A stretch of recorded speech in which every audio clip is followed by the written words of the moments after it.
So ayan guys, dumating na po si Atty. Topacio dito po sa Terminal 2. Yung ng impormasyon sa akin, latest na ito. Sure. No problem. No. Lipat na lang doon. Sir, lipat na lang doon sa amin. So ayan guys, lilipat tayo ng pwesto at interview natin si Atty. Topacio.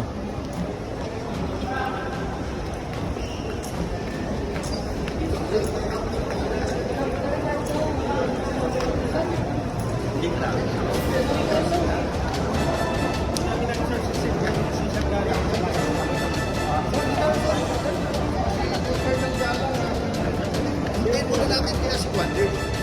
Si General Garcia. Nakahiya naman sa kanya. Pagkasabihin, malaki. Sige lang mga bossing ha, pasensya na. Ito na. Naka-speed dial naman siya sa akin.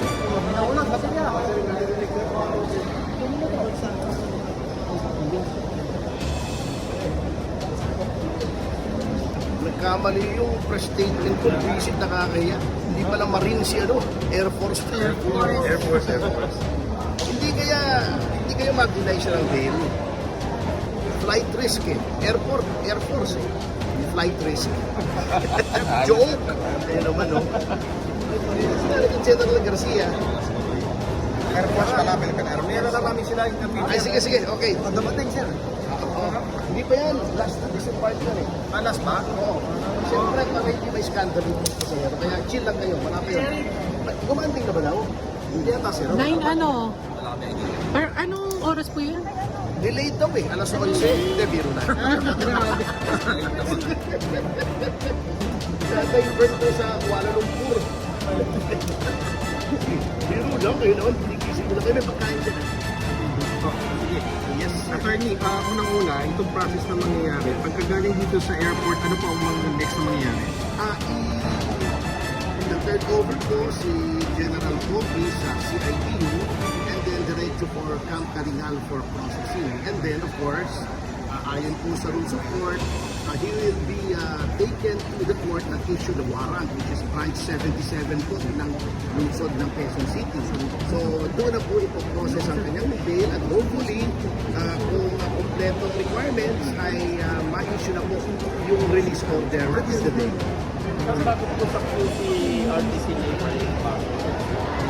Hindi po kasi ako privy doon sa process kung paano na.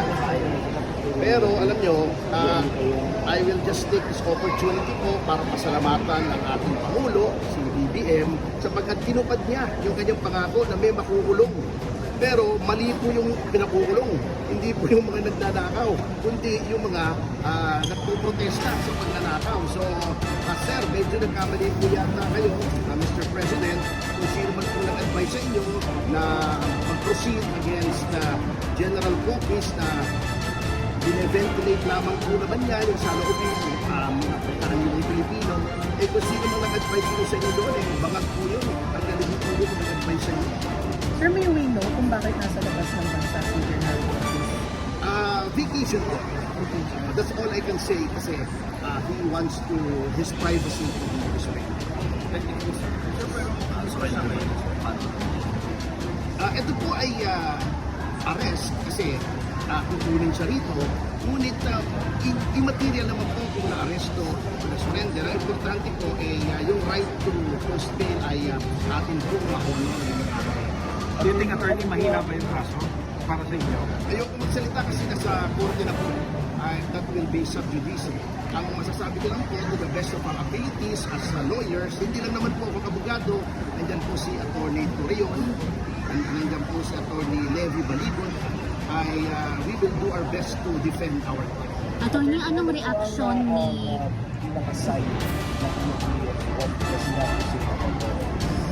Well, of course, sabi naman niya noon at nagpahayag siya, well, kung siya ay mape-persecute, pupiluksain at makukulong para sa paglaban sa katotohanan at laban dito sa iskandalong floodgate, ay ikararangal niya na siya ay batuligsa. Because in an oppressive and authoritarian regime, a jail is the only place for decent people. Sir, base sa kanyang ginawa ko, pupuso pa rin sa online, matapos ka rin mapagusto ng warrant, hindi ba yung nabay? Hindi po kami titigil. Hindi lamang si General Focus Kalikang lahat. Kung ang aim ng ating pamahalaan ay nakutin po kami, sorry po, okay.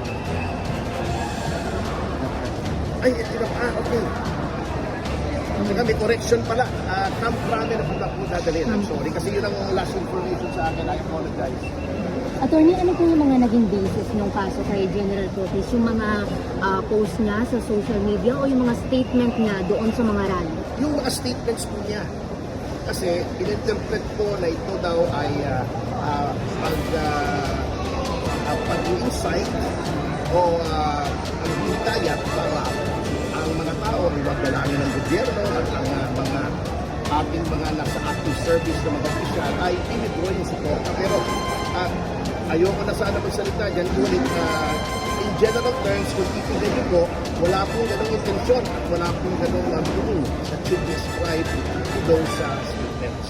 Attorney, can you tell us more about doon sa meeting nila ng mga retired general sa panguna ni Cortez po? Kasama sila General Brown? Wala po ako ron eh. So, I cannot tell you. Kung ano mang masasabi ko hearsay yun. So, walang value yun. Pero sir, nakipag-meeting talaga? I will not confirm nor deny that. Kaya nyo na po yung mga nandoon na magsalita. Kasi wala po ako sa lugar. It would not be in my place to talk about something that I was not part of. Sir, President ako na yung mga kritik maaari ganun ng pamahalaan. Ang matagal na pong ginagawa ito kung natatandaan nyo, sabi ni Secretary John Vic Remulla, kung sisigaw daw ng Marcos resign, ididemanda. Hindi ba tahasan na pananakot siya ng mga kritiko? Kaya sasabihin ko on record, baka hindi nyo narinig yung programa ko. Mr. Secretary John Vic Remulla, Marcos resign! Marcos resign! Yan, on record yan. Sige, demanda mo ko. Salamat, Attorney.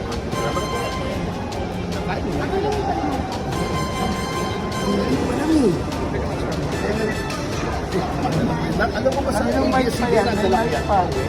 Kanino mga mic pa ito? Baka mauwi ni Tawag sa akin, nasa krami na ako galing ABS. May isa pa. May isa pa, kaninong mic to? Kanino to? Okay lang.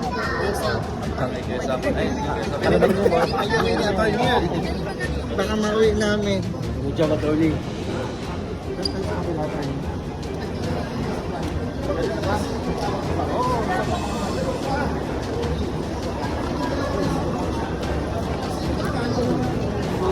Let's go. Anong dalawa? Relax lang. Ano sasabi sa General kay Mama na? Kay Starek daw. Relax lang. Relax lang. Kasi, ano na kami yung sasabi niya, no? Yung survey ko nila, babae.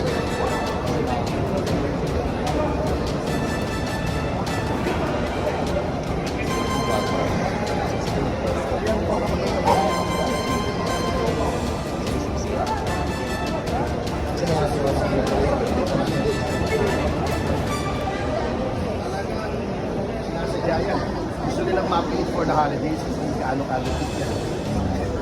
Kailan siya umalis ng bansa? Nung nalaman lang namin may warrant, we tried to get in touch with him. Sabi namin, off the record Opo. sabi niya sa amin, out of the country, walang korte magpapiyansa sa iyo dito matulad.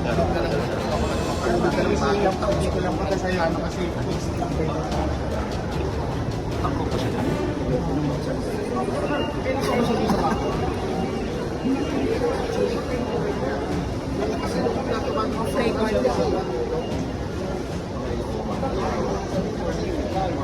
Kung ba siya nagpasok? Siya nagpasok sa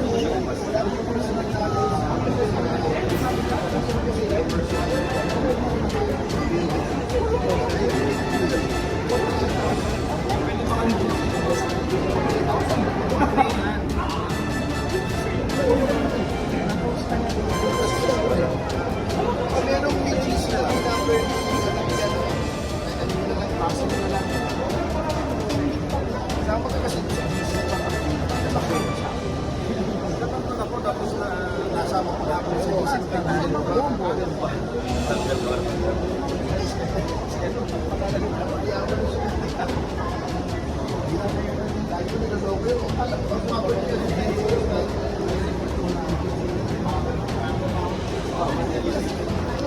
Doon,